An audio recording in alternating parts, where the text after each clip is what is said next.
Професоре, јас малце подел 11-14 што имам вежбите направено, не ми се важа дека гледам не е зелено. Виктор Неделковски. Виктор Неделковски. Ај, Виктор, кажи ми сега нормите, кои се за постигнување, колку треба да направи за да земеме условно дека можеш да поминеш практичен дел? Требаше 10 вратило, 10 на склек на разбој. Добро. Ти колку имаш? 11. Добро. И поминато или не е 14. поминато? Дека не е зелено и за тоа. Поминато ли е? Па треба да е. Не знам, ај Да. ти кажи дали е поминато или не, да или не. Да. Значи поминато е. Ја ви кажав, еве, зелено не сум ги обележил од не знам од која причина, битно е да ги знаеме нормите. Ама ова што е 10 половинчиња овде 10 минус, не знам што сум ставил, најверојатно е окей.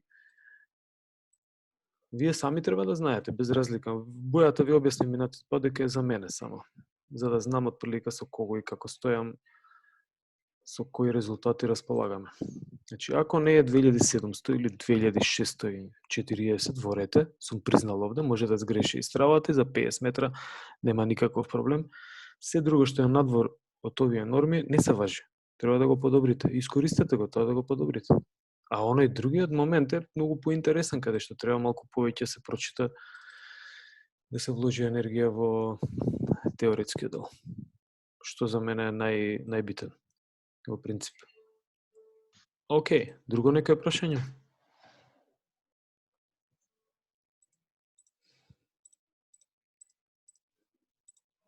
Нема. Најверојатно нареден час ќе биде присутен Огнен Бржански, Фитнес револуција. Големо искуство во кајак, фитнес тренинзи, кросфит, натпреварувања и така натаму, која знае Фитнес револуција, не знам дали сте слушнале како клуб. Така, како што кажу името, така и методите за тренирање се. И ќе ни посочи некои искуства од, да не биде дека само ја зборувам, ќе ни посочи некои искуства од тренирање, водење на клуб и слично. Но тоа ќе го ставиме за нареден пат, а сега би сакал да преминам на сила, силина и што од нив, како што гледате слайдов што кажувам. Значи, овие се тие 4 момента што се потребни кај сите способности. До сега зборувавме за флексибилност како способност, дури имавме практичен час. Објаснав за стреч рефлекс, ќе го искористиме стреч рефлексот кај експлозивна сила повторно. Најверојатно третиот час од сега. Па втора способност што зборувавме беше координацијата или координацијски способности. Трета способност ни е сила, што ќе разработиме. Четврта ќе биде издржливост, пета брзина и шеста, седма прецизност, рамнотежа. Тие во еден час најверојатно ќе ги спојам. Кај сите овие битно е да имате во предвид кога ги спремате темите и кога се спремате да знаете да испрезентирате нешто за способноста, да ги имате овие 4 работи во предвид. Значи, што е дефиниција, какви видови има, методи на развој и во која фаза. Ова гледате постојано го спомнувам. Сега кога зборуваме за силови способности, тука влегува сила и силина, се надевам да имате прочитано.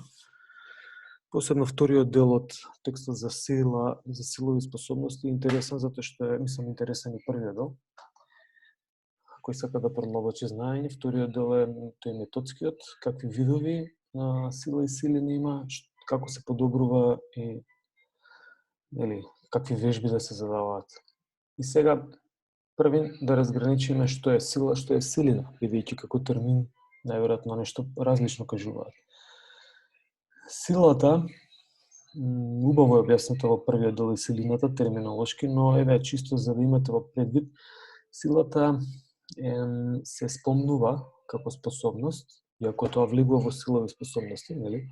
Се спомнува како способност кога имаме изометриска контракција. Значи тоа е задржување на згиб, задржувам. Или правам полусклек, задржувам, нема движење, како што работевме статички вежби за истегнување кај флексибилност. Значи задржувам и нема движење. Или имам многу бавни движења, кои што се препознаваат можеби во тај чичуан, но се тоа не ни интересира, туку бавни движења кога има големо оптоварување, па на бенч треба да кренеш, не знам, 1000 килограми, што е нереално, и не можеш да ги кренеш, има бавни повторувања, еднош, два пати можеш да кренеш. Тоа се нарекува максимална сила, ќе ја видиме. Значи, во тој момент, во такви услови на изведба, каде што има мала брзина, или воопшто нема брзина, тоа зборуваме за сила како способност. Кога сакаме да објасниме што е силина како способност, тогаш треба да имаме во предвид дека прикажувањето на силата, силината, српски е снага, на англиски е strength, на англиски сила може да се поистовети со power, може да се најдат како терминологија, а силата да се поистовети со strength, muscle strength или слично. Тогаш се однесува на движење кои што се со помрднување на телото во простор, со поголема брзина. Па, например, работиш 20 склека или 100 склека, или работи чучнување, 2400 чучнување. Имаме рекорд, ќе ви го покажам истражувањето. Да, тогаш да пријавивме во Гинисова книга, мислам дека ќе влезеше данески, колегата. Крушева тој професор. Таа го знаеме. Значи, сила и силина, тоа е разликата помеѓу тие две кога се користат. И ако сакам да кажам вежби за максимална, веднаш ме асоцира сила, не силина. Ако сакам да кажам вежби за издржливост, какви се вежбите за силова издржливост, значи тоа се вежби за силина, не се вежби за сила. Тоа е мала разлика терминолошки чисто да имате во предвид. Нема да погрешите ако искористите едно и друго, но давате на знаење дека не е желудник, кога зборувате со доктор, туку е мозок или обратно. Така истото и тука. И сега, што представува, веќе објаснив на кратко, ама како дефиниција. На памет ниту една дефиниција нема потреба да ја знаете. Ако имате разбирање, ќе објасните на овој начин како што ќе пробам јас. Силовите способности представуваат способности преку кои човекот или телото или мускулот пробува да совлада некоја надворешно оптоварување при поткревање на товар, при совладување на земјина тежест со своја тежина или при поместување на телото во простор. Значи, од некаде од позади ја извадив дефиницијата. Но тој што ја разбере дефиницијата, ќе ве разбере ако вие ја знаете што представува силата. Не мора на памет да учите. Истото и за координација, истото и за другите способности. Значи, може да се манифестира преку силата, преку придвижување во простор, преку подскокнување во простор, преку пренесување на тежина во простор. Може да се прикаже во место, во мирување, преку подигнување на надворешна тежина, преку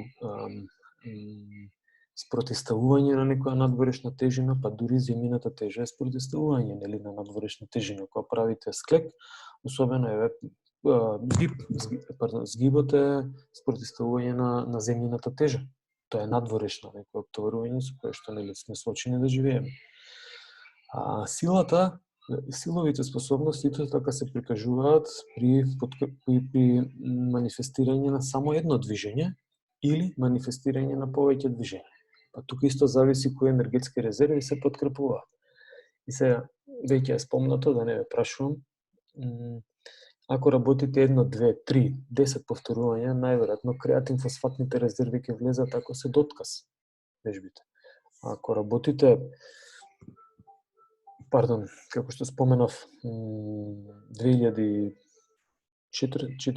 или 2800, мислам дека беа, ќе видиме, чучнувања, човекот работеше во 40 минути. Сигурно дека не трошал креатин-фосфат, туку трошал работел во гликолитички режим, анаеробен, сепак, но гликолитички режим затоа што беше постојано а може би влегол и во аеробен режим, затоа што е 40 на минути.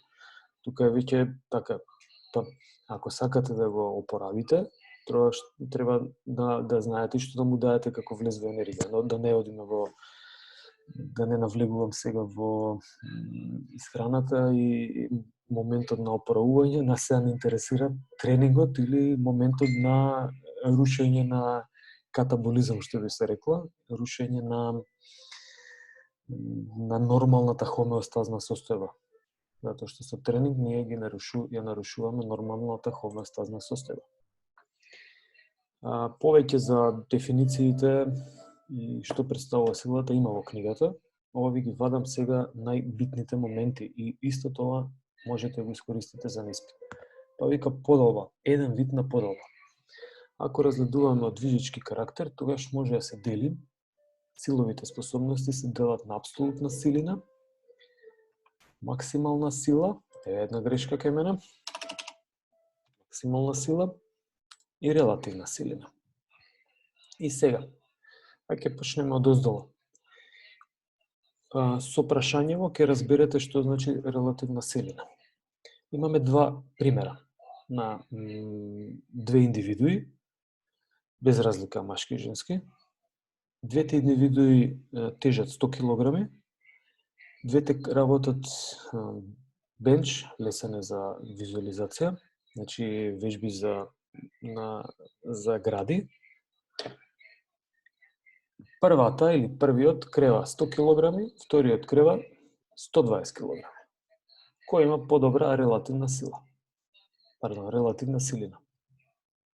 Значи, уште еднаш. Двете тежат 100 кг, едниот или едната крева 100 кг бенч, другиот или другата крева 120 кг бенч. Кој има подобра релативна силина?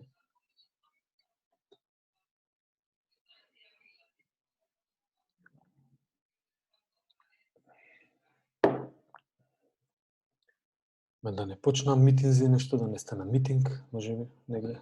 Тој што крева 120. Тој што крева 120.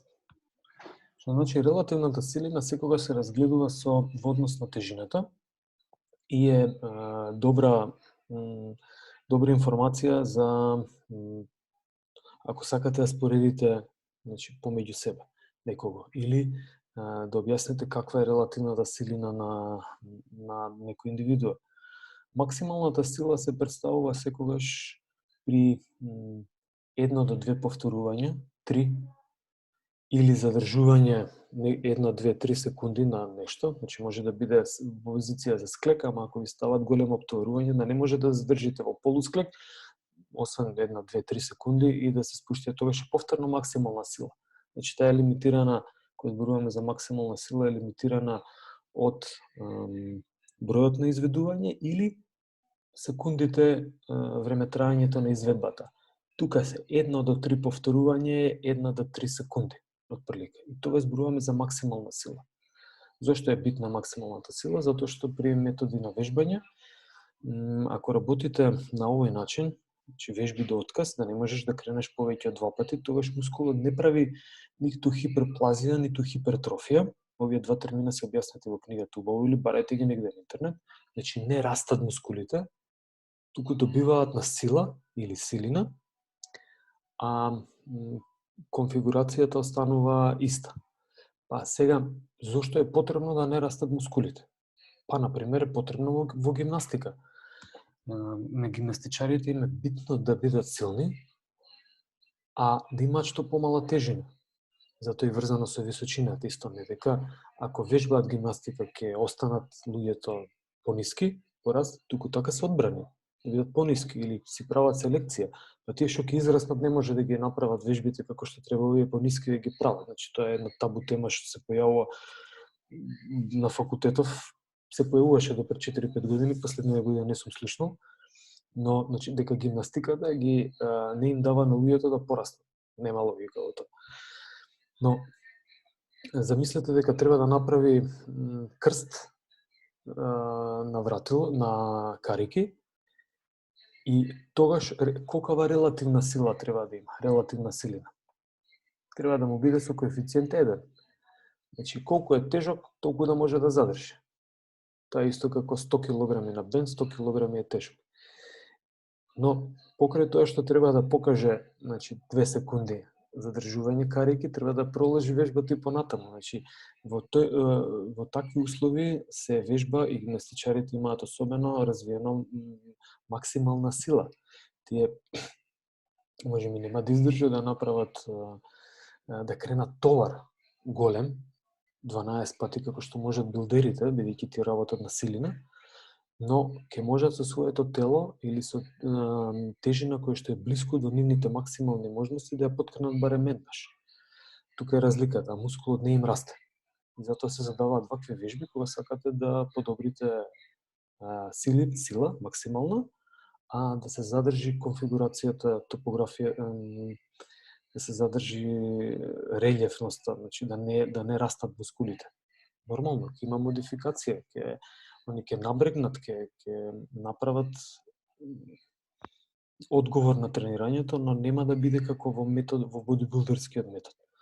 И овој првиот дел, апсолутна силина, се однесува на силина која што е над максималната и тука може да се посочи дури, значи најчесто се зборува силина.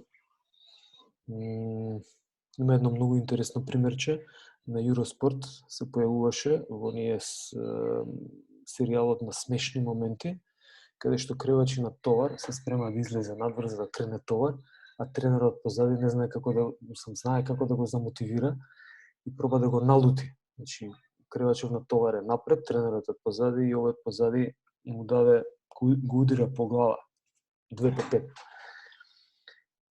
И се изнервира кревачот на товар. Но во тој момент се мотивира или се подкрева силината, само малку.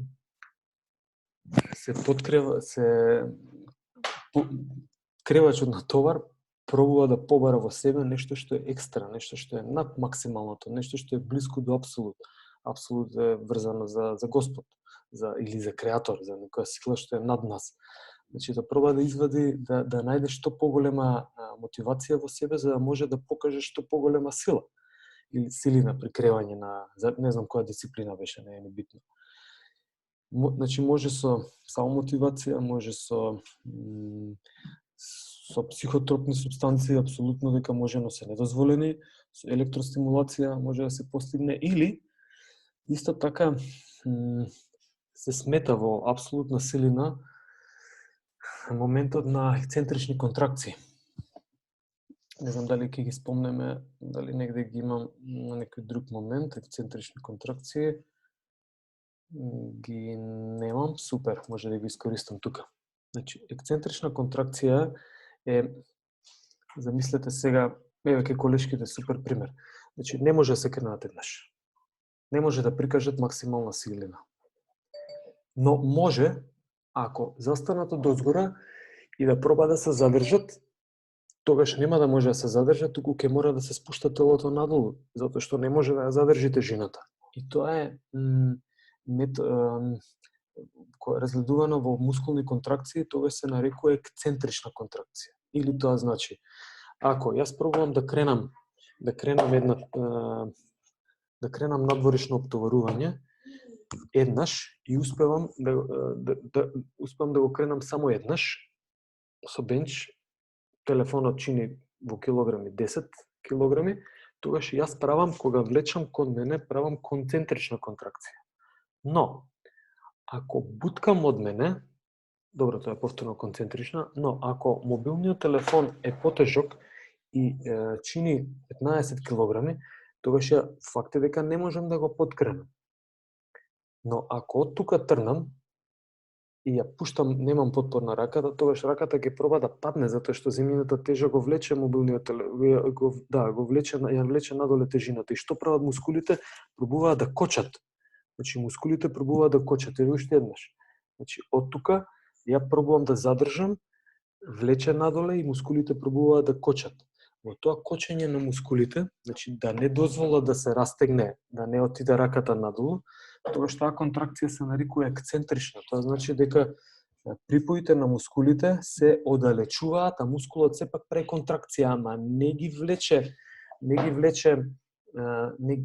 влече лостовите, значи не ја влече подлактица кон надлактица, туку обратно, он има контракција, ама пробува да го закочи тоа движење што под земјина тежа се бутка надолу. Тоа е ексцентрична контракција. Ке ја споменам уште еднаш ке експлозивната силина, но битно ми е дека и овој вид на контракција, па например, еве уште еден пример, бенч, 100 килограми. 100 килограми можем да кренам еднаш, ама јас ставам 120 килограми. Што можем да направам? Не можем да го кренам, но од исправени раце, тогаш можам само да пробувам да закочам надолу. Тоа е ексцентрична контракција и таа, и ке Зацјорски објаснато и во книгата, е со негативна крива. Значи, како сум свртан, во лево, нека биде. Ако силината се покажува во однос на време и на однос на контракција во десно, од од ипсилоноската, тогаш ексцентричната контракција е со негативен презнак, е од левата страна и е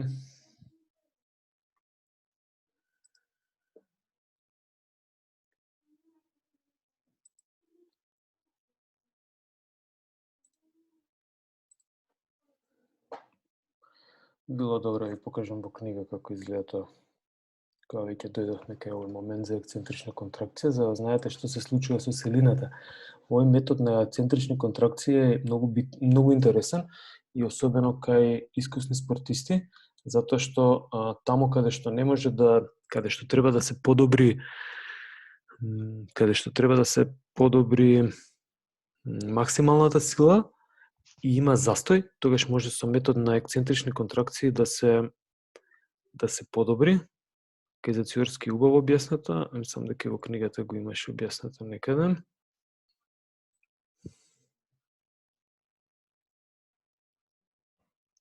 Дарен метод, само малку ќе ме извините.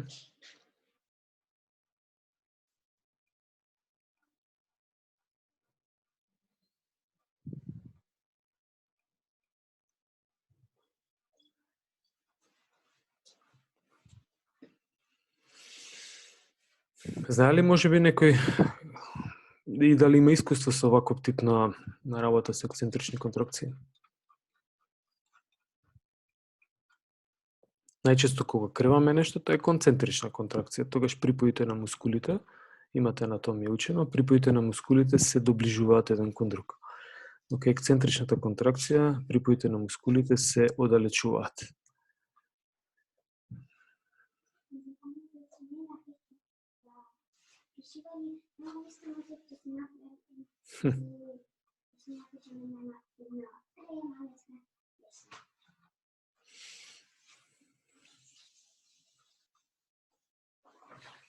Супер, еве го. Може ова да го искористам. Одлично. Најверојатно се гледа. Значи, ипсилоноската е способноста да прикажете сила. Од десната страна е брзината. Што значи, ако прикажувам максимална сила, тогаш гледате каде што се спојува ипсилоноската, каде што пишува Fmax, тука силата е најголема. Но, ако пробувам да направам 50 склека, ако успевам да направам 50 склека, тогаш брзината се зголемува или времетрајањето се зголемува, но тогаш не сум близко до максималната сила. Сега, овде можам да кренам, како што кажав, 100 кг на бенч, еднаш. Арно, ама ако ставам 120 кг на бенч, тогаш приказот на силата, гледате колку е поголем од оваа точка каде што се спојува кривата за силата со вертикалната оска. Значи е многу поголем приказот на сила. Значи се искористува еден момент повеќе при кочење. И затоа можат колешки да исто така да пробаат кога работат згиб, да пробаат од озгора, значи да виснат со свиткани раце, па да пробаат да се спуштат надолу, па тогаш да трнат. Значи исто ќе има, можеби така ќе има и поголем ефект, треба да направиме истражување, видиш, тоа е супер. Дали имате прашање во однос на ова? Најверојатно не. Уште еднаш, едниот вид на подолба е преку апсолутна сила, каде што спомнавме дека е екстра мотивација, психотропни супстанции, електростимулација или ексцентрична контракција. Вториот вид на ајде, може. Кај кревачи на тегови, односно Strongman, така нешто. Не знам Имам- што е сега strongman, кревачи на тегови. Многу луѓе креваат тегови. И овие што тренираат фудбал креваат тегови и се strongman исто. Во смисла на апсолутната силина. Пред Добро, сега те разбрав. пред да кренат одреден товар, ја заборав супстанцата, ама мирисаат нешто пред да кренат и тоа му давал некоја секунда плюс. Како сила. Добро. Да, точно, сум приметил. Субстанцата се вика Ама не. не е формалин, туку не е морфиум.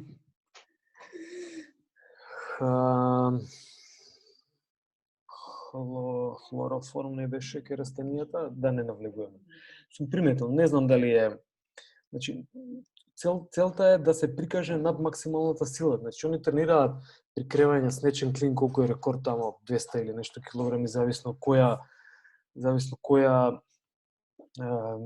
категорија на кревачи, но за да на тренинг работат со една тежина, но они на превари секогаш пробуваат да постигнат рекорд сопствен, да срушат или светски рекорд. И затоа таа разлика, како што кажав, помеѓу максималната сила и апсолутна. Со екстра некои моменти кои што нас сете не дека не ни се познати, него не ги практикуваат во рекреација, пробуваат да направат луѓе во вакви спортови, кога сакаат да постигнат некој екстра резултат. Тоа беше прашање или заклучок? Крста? Заклучок. Точно. Со електростимулација може исто да се постигне, може исто да се постигне со ексцентрична контракција. Максимална сила, кажавме што е 1 до 3 повторувања максимално или задржување во статички услови, изометрија 1 до 3 повторувања, 1 до 3 секунди, релативна силина ја објаснив дека е во однос на тежината. Тоа е едниот вид на подолба. Вториот вид на подолба е според акционен аспект, па зборуваме за статичка сила, ја спомнав, репетитивна сила, репетиција, значи кога има повторување. Колку репетиции правиш во една серија и експлозивна силина. Ајде од почетокот. Статичката сила сега препознавате, модерно е сега да се зборуваат планкови, задржувања, тоа е истото. И се работи за, пак е модерно, core stability или за цврстина, комплетна цврстина, да кажеме, на телото, кога работите за задржување на лакти, на позади, напред, полузгиб, склек, полусклек, пардон, и слично, получечнување се несува тоа на статичка сила и пробува да направи core stability, затоа се задаваат вакви вежби. Тие се битни да се задаваат и битна е статичката сила како од субкомпонента на силовите способности, затоа што токму тоа овозможува да направи цврстина на телото и да направи добра основа како база за да може да се надградуваат силовите способности понатаму. Значи, кај спортисти кои што нема потреба постојано да вежбаат силови способности, спортски игри или било што друго нека биде, иако и таму има потреба, значи не се бодибилдери, не се кревачи на товар, тогаш и ке помлади категории, дури само со статичка сила, ако се работи со планкови, вие ќе направите да се намалат повредите и ќе направите да биде зацврснато телото, да бидат конкурентни во игра и така натаму. Така да како еден основен момент може да се користи статичката сила. Има многу истражувања кои што велат дека треба да се работи. Репетитивна сила од акционен аспект представува, како што кажав, кога има повторување, значи над 2-3 повторувања веќе влегува во репетитивна силина, може да биде до многу повторувања и најчесто, значи во овој момент на репетитивна сила го гледаме од аспектот на трансформација на силовата способност, тогаш тука влегува бодибилдерскиот метод, пак е 12 повторувања, влегува силовата издржливост, влегува вежбите за дефиниција кај бодибилдерите, кросфитот влегува тука, репетитивна силина како нешто што се користи последно време и ако има нешто друго, помогнете сега за се толку ми текнува. Експлозивна силина, знаете на што се однесува на скокови, троскок во далечина, скок во височина, исфрлање, ѓуле, сите атлетски дисциплини, значи копје, кладиво и така натаму, се е тоа експлозивна силина. Значи дури и кладивото има вртење, има колку има, 2 секунди вртење, 3 секунди вртење, диск исто. Тоа е се експлозивно, значи исфрлува. И тие се многу блиску до максималната сила. Сем кога се вежба експлозивната силина, се работи зависно, има ударен метод, кој зборуваме, па се работат некои систем на вежби кои што ги нарекуваат плиометрија. Името не му е точно. Плиометрија значи ексцентрична контракција. Миометрија значи концентрична контракција. Ексцентрична контракција, екцентрична, објасни што е на почетокот, кога се раздвојуваат припоите, и тоа е плиометриски режим на работа. Но, како што велат американци во нивните книги, таткото на плиометријата е Верхошански, тоа е руско име. И имаат искористено, бидејќи блиску е моментот на ексцентрична контракција, ама во друго својство ставено кај експлозивната силина, они го крстиле плиометрија, инаку името тотално погрешно. Тоа се вежби за експлозивна силина. На интернет може да ги најдете како плиометриски вежби. Во секој случај се работи за, како ќе дефинирате експлозивната силина, што представува. Замислете го скокот, што треба да направиш во тестот скок, и веќе се е јасно. Значи, помрднување или прикажување на силина во многу кратко време, со поместување на телото или со исфрлање на предмети. Значи, во многу краток временски период прикажување на огромен квантум на сила или силина. Зависно дали има движење или не. Не би одел понатаму, доволна е дефиницијата. Од тополошки аспект, зборуваме за сила на раце и раменски појас, сила на труп, сила на нозе и така натаму. Ова е се убаво објаснети моменти од што се зависи силината, и може да сретнете од централните фактори. Нормално, кога работите на максимална сила, тогаш телото би требало да е одморено. Заморен ум е проблем за изведување на не силов тренинг бодибилдерски, дуку тренинг кој што побарува да прикажете максимална сила. Зошто? Токму заради тоа што влија од централниот нервен систем, значи од тоа каква екситација на мускулите ќе направи централниот нервен систем или мозокот. Тој треба да праќа импулси за да може да се потекнат сите мускули, значи сите мускулни вретена или тие мускули што треба да се вклучат максимум, затоа што тоа ни е целта, да се вклучат максимум. Но ако централниот нервен систем е заморен, тогаш ќе има проблем, не може да се вклучат сите.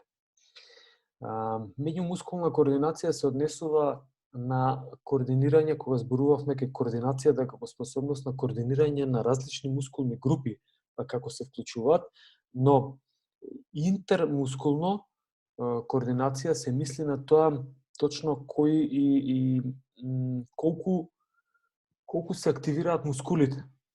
Па, например, кај добро тренирани, можете активација на мускулно влакно, тоа е секогаш или активирано или не, значи или има контракција или не, но вклученоста на мускулните влакна внатре, значи мускулот е или контрахиран или не, но вклученоста на мускулните влакна во мускулот внатре, кај тренирани може да биде и 100% и 90%, кај нетренирани може да биде и 30 и 40%. Зошто? Затоа што тоа кај нетренирани патот или возбудувањето на мускулите од централниот нервен систем, значи задачата која што дава е како да одите на пазар со 5 задачи, наместо да одите со 100 задачи. Ако одите со 100 задачи, тогаш ќе купите повеќе работи. Ако одите со 5 задачи, ќе купите само 5. Истото е тука, кај тренирани, централниот нервен систем праќа 100 единици, значи не е 100, туку во проценти праќа импулси електрични кои што може да го ексцитираат мускулот, така и нетренирани не можат. Ова се однесува централно, значи кога зборуваме за меѓумускулна координација, точно на тоа. Со колкав интензитет може мускулата и мускулните влакна да се надразнат за да може да направи неправилна, туку успешна задача, значи да подигне поголем товар. Ова е многу блиску до она што го зборувавме за максимална сила, каде што велевме дека не мора мускулите да нараснат за да прикажете сила. Значи токму во овој момент се однесува дека подобрувањето е баш на она централно ниво, каде и енергетски секако, но централно ниво каде што нема екстра одговор на мускулното ткиво во растење, но го има одговор во нервните патишти, во нервната комуникација помеѓу централниот нервен систем и мускулите. Тоа беше за прва точка, централни фактори или меѓумускулна координација. Второво, на периферен дел, добро сум го објаснил. Значи, всушност се однесуваше на ова второво, каков е број на активирани единици за честенец. А третиот дел е вегетативно или ендокрини жлезди. Ова е, значи, зборуваме за тука влегува најмногу енергетското обезбедување или снабдување, што имаме ние како енергија за да може да, значи со каков капацитет на енергија располагаме за да може да се направи, да се прикаже моментот на изведба на силови способности. И како што кажав, силовите способности се прикажуваат во анаеробни услови најчесто, затоа што ако е во аеробни веќе влегува во издржливост, тоа па без разлика можете да направите 5000 склекови за 2 часа, ама тоа е аеробна способност, не е анаеробна. Анаеробна е нешто што побарува, значи два система се во анаеробни механизми влегуваат, алактантен и лактатен. Алактантен значи дека нема користење на гликоген, туку се користи креатин фосфатот, и ако се исцрпи премногу креатин фосфатот, а се исцрпува, тогаш се користи, има распаѓање на протеини и така растат мускулите, после се прави компензација и суперкомпензација.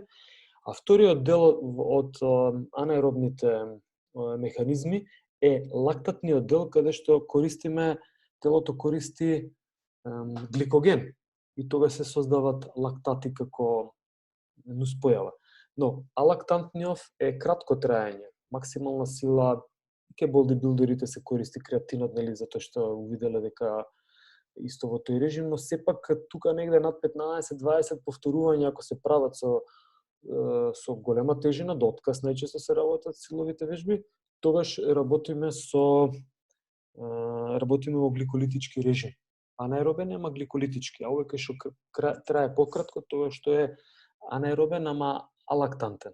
Значи нема гликоза, нема гликоген.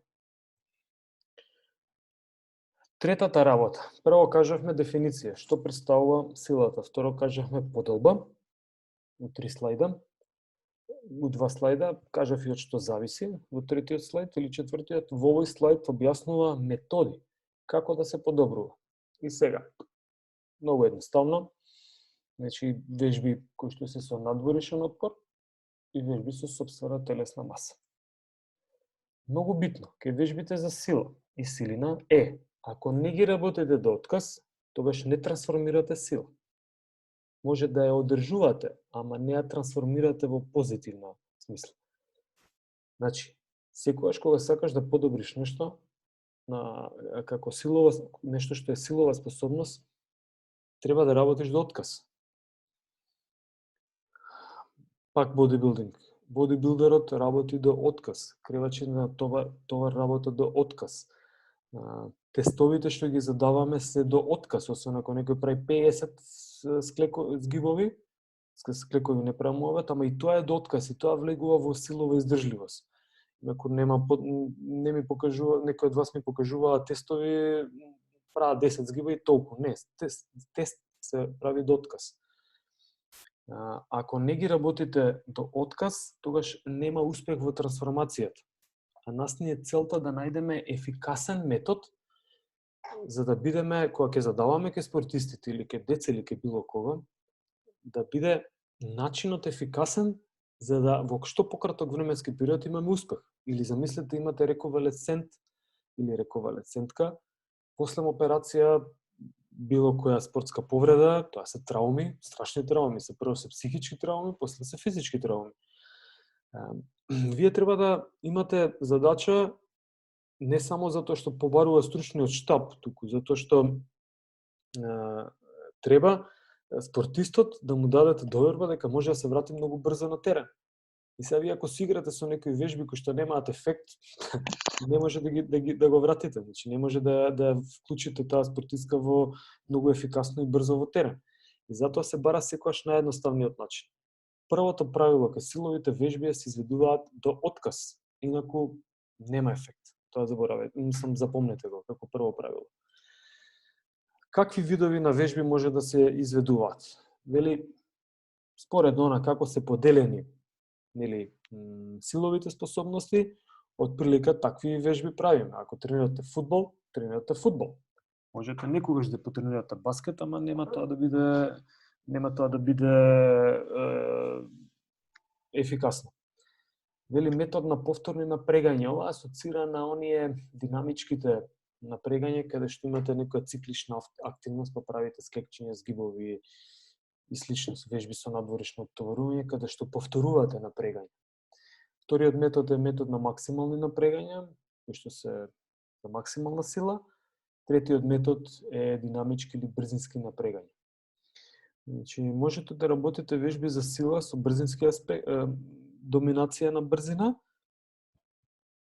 но сепак да бидат за сила, ако ги изведувате со одредена голема тежина. Значи, јас ако работам движење со рака, без оптоварување, тогаш можам да направам 1000, но ако земам текче доволно од половина килограм, затоа што е мала мускулатура раката, тогаш ако пробувам да работам побрзо, тоа ќе биде повторно, дека 15 на 20 повторување, после тоа мускулот ќе почне со болка, да кажувам, значи таква тежина да немам, тогаш ја работам брзински, ама сум во домен на силова способност. И овие трите надолу ги веќе ги неколку пати ги објаснив: максимална сила, хипертрофија или силова издржливост. Може и на овој начин да ги објасните, методите за подобрување на сила се вашите. Што има друго? Дозирање. Ова ви е рецептот, бидејќи планирате да бидете лекари во физичка култура. Го спомна и другите колеги. Тоа е тој рецепт кој што треба да се знае. И како што јас им кажувам и на колешките сега на ова предавање, и на другите, ако сакаш згиб да подобриш, треба да направиш што? 4 или 5 пати пред спиење да пробаш да се кренеш нагоре или одозгора да пробаш да се спуштиш надоле и да трнеш да се кренеш, уште подобро. Колку пати го работам тоа? Тоа го работам 4 серии на еден тренинг. Колку дена во неделата? 7 дена во неделата, затоа што немате време. Еден ден, ако сакате, дајте си одмор, ама тоа може после третата, четвртата недела, ако не ви успее да подобрите, а верувам знам дека ќе ви успее ако работите секој ден. Седмиот ден веќе ќе има подобрување, не затоа што е 7 па се врзано на 7, туку затоа што отприлика може и третиот ќе имате, не знам. Но трансформацијата кај силата е многу интересна, затоа што веднаш се видливи резултатите. Веднаш може да почувствувате, ако некој не вежбал одамна, дека прво ги чувствува мускулите, сите. Второ, во тренинг, особено кај тие што немаат претходно вежбано, од тренинг во тренинг се подобруваат силовите способности. Тоа во сите истражувања што сме ги правеле, значи наши истражувања, не прочитани од книга, се покажало, ја следиме силата или надворешно оптоварување со кои што работат конкретно студенти и за магистериум и за докторат. Тоа ми беше темата. Сила многу едноставна и лесна е за модификација и лесна е за опипување. И кога задававме вежби, гледавме да биде или максимална сила, или имаше некој друг момент тамо, но успева групата на испитаници, сите, без разлика колку групи и како вежба, сите беа насочени, основата беше вежби за сила. Сите успева секој ден да покачат по 250 грама до половина килограм. Значи, секој тренинг веќе имаше подобрување. И затоа велам, она генетски не е хередитарна многу, значи не е наследна, може да се подобрува прилично и е интересна. Кој знае, може би затоа ни е и дадена, затоа што ние треба да се бориме и да имаме нејзе како способност. А да не објаснувам за здравствениот аспект, каде што телото се побарува да биде, нели, да има добар физикус, добри силови способности, па макар и во седење. Дури во седење, паравертебрална мускулатура треба да е таа која што ќе одржи антигравитацијска мускулатура, значи да одржи правилен став за одење и слично. Постојано ни е потребно. Овој делов од книги ве го знаете и само на кратко сакам да поминам за која стаја книгата.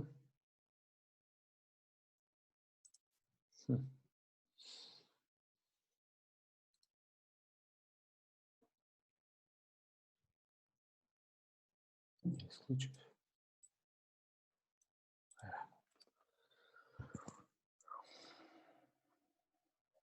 Да, не спомнав во овој делов за саркоплазмачна хипертрофија и миофибриларна хипертрофија. Можете да се прочитате, интересен е ставот. Ние нарекуваме хипертрофија, хипертрофија значи голема исхранетост, но хиперплазија значи нешто друго. И што се случува на ниво на саркомера, дали бројот на фибрили се зголемува или течноста во саркоплазмата или комплетниот медиум во саркоплазмата, која што е основна градбена единица на мускулното влакно, се зголемува. Кај бодибилдерите се случува тоа, значи се зголемува нивото на саркоплазма, значи квантитетот, додека кај практикувачи на силови способности или кревачи на товар, тогаш имаме миофибриларна хипертрофија, каде што се зголемува бројот на актомиозинските нишки. Расчистете го овој момент со актомиозински нишки, што значи. И од примери на вежби што се може да се користи кај за подобрување на сила, не го спомнав, ама е добро да се каже, дека се препознаваат, за експлозивност имаме посебен час, третиот час од сега, дека се препознаваат вежби, значи ги кажавме изометриски, статички, во движење, каде што има репетиција, плиометриски или ексцентрична контракција, каде што има негативна контракција. Ние ги кажавме, брзински динамични напрегања спомнавме, ударен метод е кај експлозивна сила, се користи електростимулација. Електростимулацијата е, како вика Брус Ли, ставал струја и умрел. Тоа не знам колку е точно. Секогаш сум поборник за нешто што е природно и да ги искористиме се она што природата дала, да искористиме максимално. Но ако некогаш треба да се земе апче против глава, апче против болка, нели, или нешто што помага, вакцина и слично, тогаш тоа е тоа, мора да се земе. Истото е со електростимулација. Компекс е најдобар пример како фирма. Компекс имаат се медицински апарати, се декларираат како медицински електростимулатори, затоа што имаат некоја клиничка студија поминато дека се добри и многу се користи особено како терапевско средство или во период на опоравок после трауми од спортски повреди. Електростимулацијата, последен случај што работевме со наши другарче Крка, скина ахилова тетива од ништо. Значи, требала да пукне, очигледно, он со дечиња се играше и едноставно пукна. Но како и да е, болна повреда е, траума е голема, не само кај него, примерот го кажувам од последнава случка. Добро е што веднаш направи операција, значи веднаш направи операција и после операцијата, после недела дена, мислам дека беше, или 10 дена, почнавме терапија со компекс, значи електростимулација на квадрицепс и задна ложа. На двете нозе, паралелно. Зошто? Затоа што он не смее да ги движи. Значи не смее да прави во дорзална и плантарна флексија, не смее да работи, стопалото не смее да го мрда затоа што кој мускул е тамо? Лист, како беше? Солеус или другиот трицепс? Ајде на вас ке оставам. Е скинат, репариран, поправен, значи мора да има мобилизација за да нема движење, за да може мускулното влакно да се спои како што треба, да направи тамо еден вар, заварување. Но, другиве мускули треба да ги употребувате. Зошто? Затоа што настанува атрофија и губат на функција, губат на сила и после тоа опарувањето е многу потешко. Со ваков тип на методи, на апаратура, всушност давате да се тоа работи на ниво на саркомера, на синапса всушност, се изолира централниот нервен систем, нема движења, но мускулните влакна работат.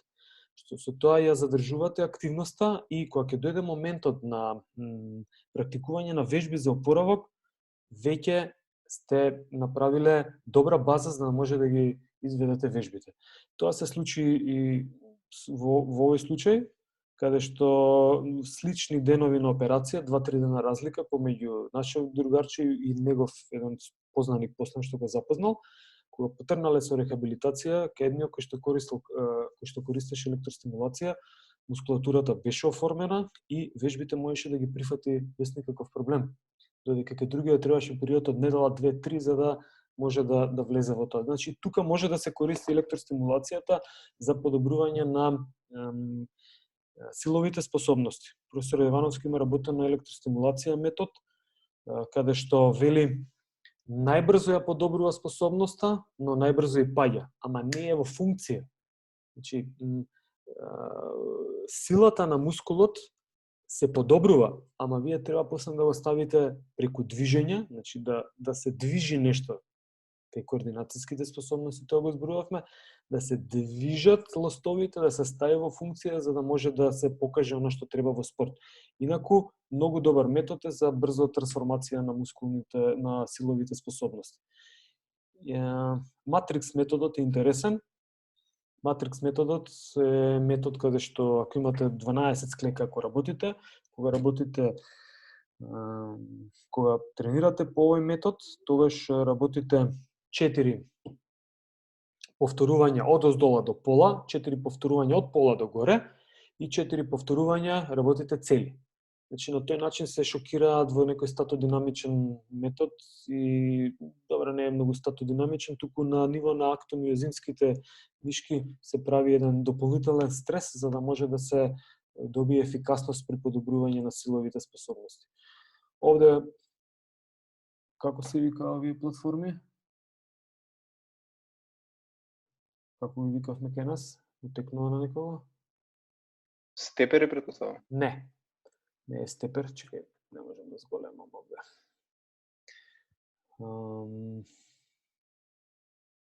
Powerplate, пишува на него. Powerplate. Никогаш не сум го работел, не го сакам и не го препорачувам воопшто. И не може да се расправам, исто како за рамна земја, објаснувањето. Нема потреба од вибрации. Полесно е да работиш, поедноставно и похумано е да работиш електростимулација, според овие сознанија што ги имаме, отколку Powerplate. Тоа тресе, тоа прави вибрација на мозок. Може да замислите, вибрација на мозок прави. Зошто некој да ви го тресе постојано мозокот? Не е, велат, има вибрација само на раце и на нозе. Не е точно.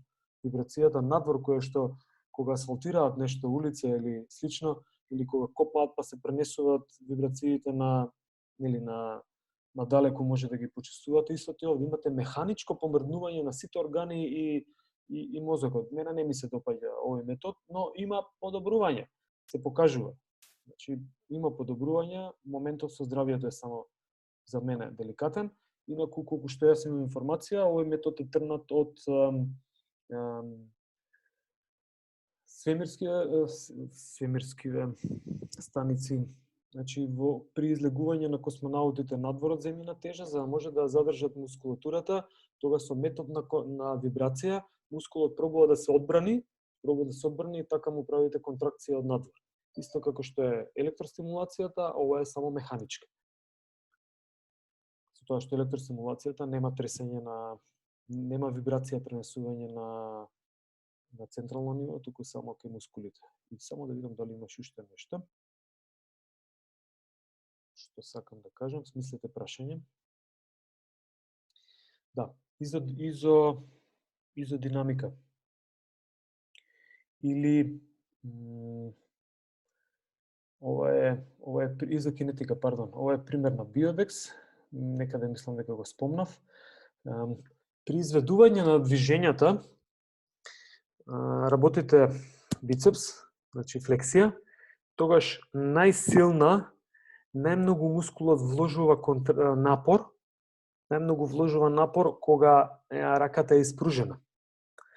Кога ќе трне движењето, мускулот покажува најголема силина негде околу 90 степени, но кога ќе дојдете веќе тука, тогаш нема напор мускулот. И сега луѓето сватиле дека низ целата амплитуда на движењето не е постојано мускулот со ист интензитет оптоварен. И токму заради тоа пробале да најдат како да го оптоварат мускулот идентично по целата негова амплитуда. Значи во сите агли. Изокинетичките апаратури се сушност тоа. Изо е исто, кинетичко се однесува на интензитет. Значи ист интензитет, можеби изо интензити би требало, но ова е прифатена дефиниција и терминологија. Од 180 степени па до колку степени доаѓа, нели, при приближување на лактот, постојано мускулот се бори со ист интензитет. И затоа се нарекува изогенетичка справа. Овие справи се добри за рехабилитација, за вежбање, за подобрување на силовите способности, затоа што на друг начин ги шокираат.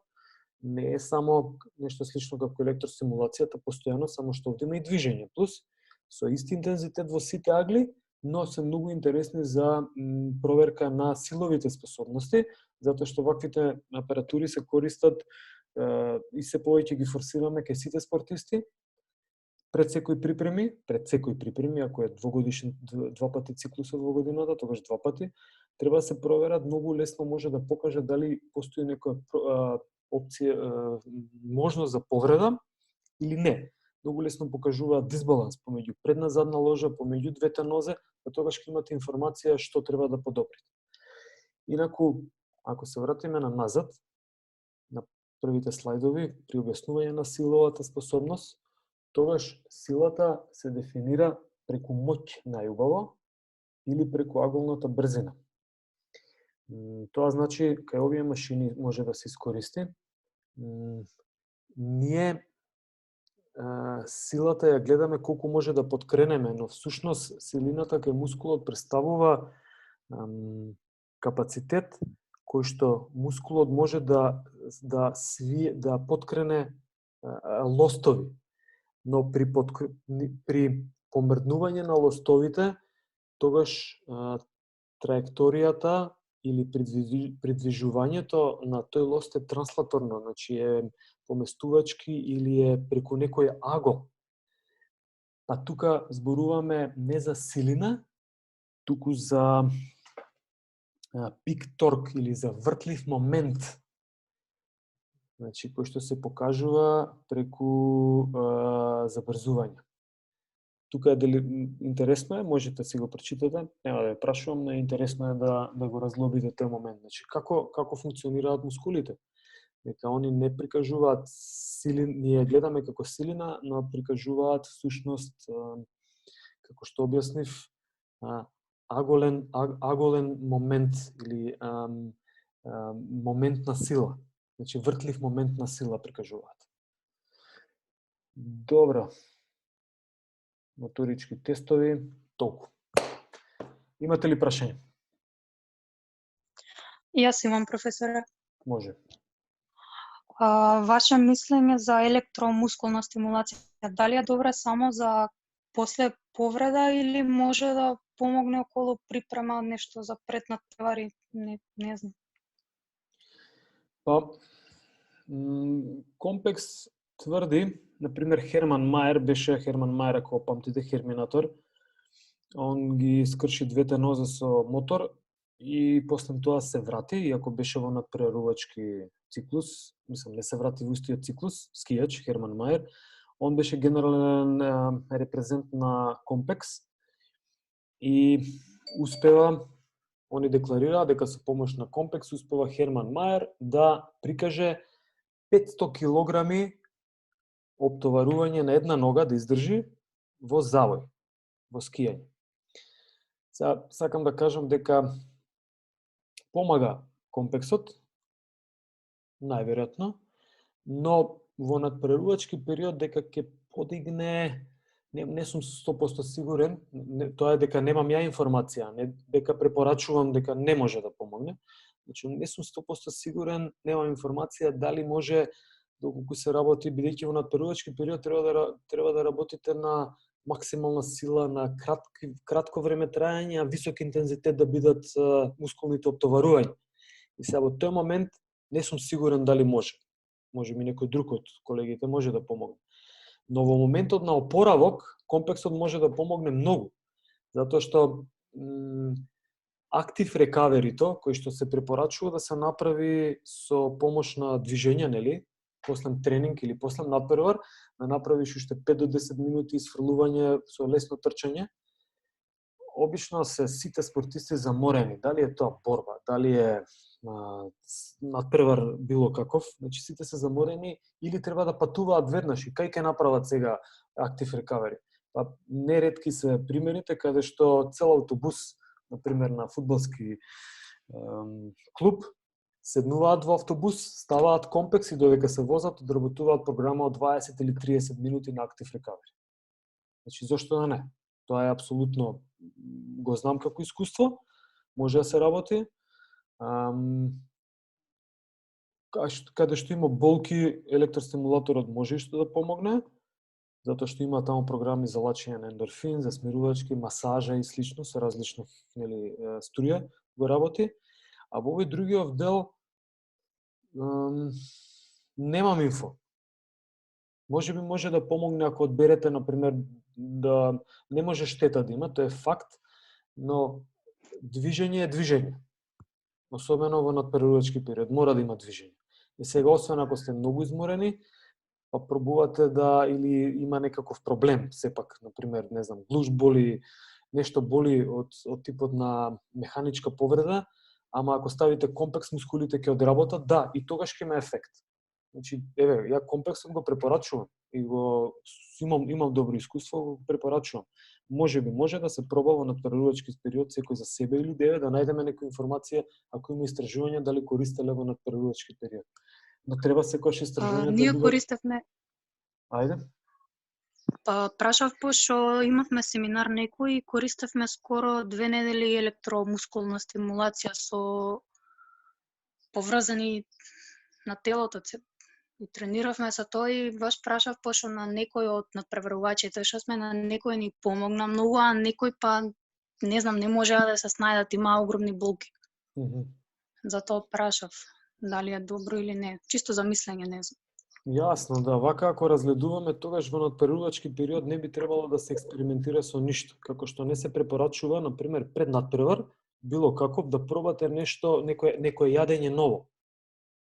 Не знам, кинеска храна или нешто. Значи, нешто што не сте навикнати. Кинеска спомнам, затоа што за чините се проблем. Не, пред надпревар и во надпреварувачки период држите се до тоа што го знаете, многу едноставен внес на нешто што немало телото искуство со него може да направи проблем. Како и ова електростимулација, ете кај нив најверојатно, они не ги немале вклучено сите мускулни групи или ги немале оптоварено доволно и сега со електростимулацијата они се допрени, они се оптоварени им направило најверојатно воспаление, тоа домс што го спомнувавме со Карас. Можно е тоа. Овој методот кај нас има една сала која што работи, сега во моментов не ми текнува како се нарекува тој метод, го знам, се мести апаратура низ целото тело и со неја се прават движења. За Maxi Fit, Maxi Body Fit, пошто ние со нив имавме семинар, ако мислите за нив. Не ми текнува на името, тука околу има сала за вежбање околу нашиот факултет Нешто така беше. Да, тие се MaxiFit, MaxiBodyFit, така нешто беа. Да, немам искуство со тоа, јас сум поборник на природни работи, не дека ова не е, мислам, не е природно, факт е како и електростимулацијата и како и витамините. И витамините не се природни. Најприродно е витаминот од овошје или од зеленчук. Но ако има потреба, тога се внесува. Не знам дали ме разбирате. Не е дека се треба да трпиме до крај, но еве комплексот како електростимулација помага многу и ја препорачувам. Со овој вид на електростимулација немам искуство. Немам работено и не можам да кажам.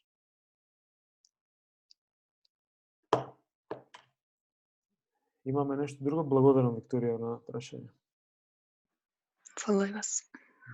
Имаме нешто друго да прашаме?